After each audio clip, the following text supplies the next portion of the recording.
And then the last thing from a coach standpoint, what I think is the most important, you must protect your locker room. Your locker room is your culture. Protect your locker room at all costs. What do I mean by that? Anybody going into that locker room, you got to make sure you vet it out and you know what you're injecting in it. You got to know what you're injecting in your locker room. You have to know what you're taking out of your locker room, because it just takes one guy to shape it. It takes one guy to ruin it.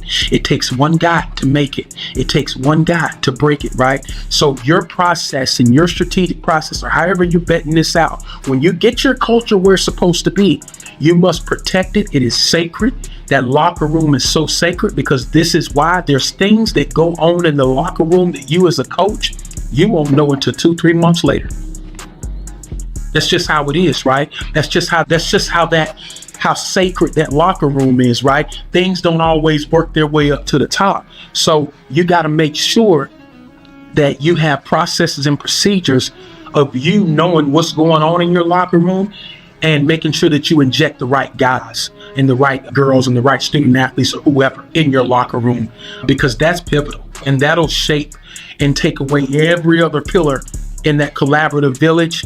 It'll derail. You can have a collaborative village that has all 6 points, right? But that locker room point be off, and it diminishes everything else.